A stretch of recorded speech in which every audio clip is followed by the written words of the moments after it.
Hi, this is Brian Dayton with the West Virginia Chamber of Commerce, and I just wanted to come to you today with a brief video talking about the West Virginia Chamber's new legislative scorecard that was released on Monday of this week. This annual scorecard really shows how legislators are voting when it comes to job creation, economic development, better education outcomes, and really those things that matter when it comes to making West Virginia a better place to live, work, and raise a family. Just as a little bit of background, we have been publishing a scorecard on an annual basis going back over a decade, and it's done in a completely nonpartisan fashion.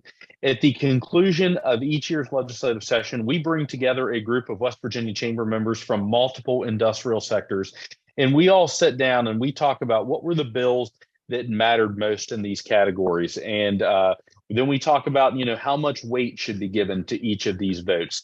And that is how the legislative scorecard is created. We determine what issues are going to be scored, how much weight's going to be given to them.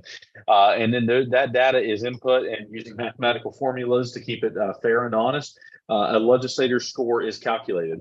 This year, we've added in two new categories. And these are maybe a little more on the subjective side, but we wanted to do it again as fair and honest as possible.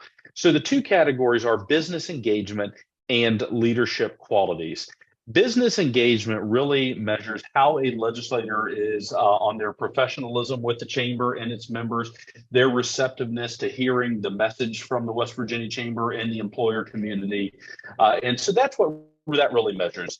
The leadership qualities metric really measures what a legislator does within the legislature when it comes to economic development and job creation. Are they pushing good bills or pushing bad bills? Are they offering good sponsorships or bad sponsorships, floor speeches in either regard? So between these two metrics, a legislator could receive a good mark, a negative mark, or a not applicable. In that case, their score was not helped or hurt by that. And so each of those ratings was given the same weight as a triple weighted vote. But it really kind of helps to understand and give a little bit more substance to the scores of individual legislators. For example, we may have somebody that they hit the right button on final passage of a bill, but they're fairly obstructive throughout the process, offering troublesome amendments, creating chaos behind the scenes. Other times we have a legislator who may not be able to be in agreement on certain policy issues, but on those issues where they do agree, they work their tail ends off to really help out. And so we wanted to put this metric in place. It was a long discussion with the chamber and its members, and we decided this year to implement that. Just to show you how to get in and take a look at the scorecard, I'm just going to go ahead and share my screen for a brief second here, but you will be able to go in and actually view the chamber's website. If you go to voter education, there's a drop-down 2023 legislative scorecard, and it'll bring you to this page. But you can scroll down here, and it gives a description on how the scorecard is weighted. And then you can dive in and take a look at every member of the legislature, all 134 members. You can come over here to the side, and you can sort by party. You can sort by House versus Senate. If you choose House versus Senate, it also gives you an opportunity to sort by district.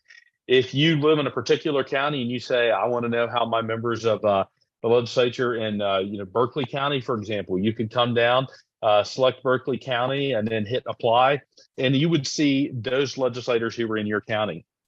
We also offer an opportunity to see what bills were scored. If you click bill descriptions, it's going to come up and show you the various bills with a brief description of what that bill did. If it is triple weighted, for example, it will show here. In this case, I'm just opening up, it was an amendment by Delegate Jeff Foster to Senate Bill 188. This amendment was troublesome. And so the West Virginia Chamber scored that vote, triple weighted it, and we opposed that particular amendment. And thankfully, that amendment was defeated. But you can scroll down and see what were the issues that went in to everything that made up this scorecard. You can also take a look here. If you go to the scorecard and click how they voted, you can come up and pull up an actual spreadsheet and see each legislator and across how they voted on every particular issue. If it's blank, it means they likely didn't take a vote within either the Senate or the House on that bill. But the last two columns here represent business engagement and leadership quality. So all of it's right there. We encourage our members to go in, take a look at this, spend a little bit of time on the scorecard, because again, this really shows how legislators are voting on the issues that matter most to the employer community. What we're looking at are things that are going to help drive West Virginia forward, make this a more attractive place to live, work, and raise a family.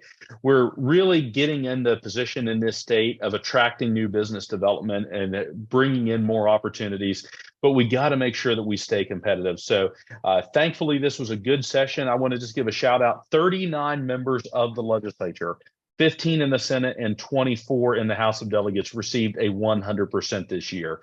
But you can get in and see these scores. It's completely nonpartisan.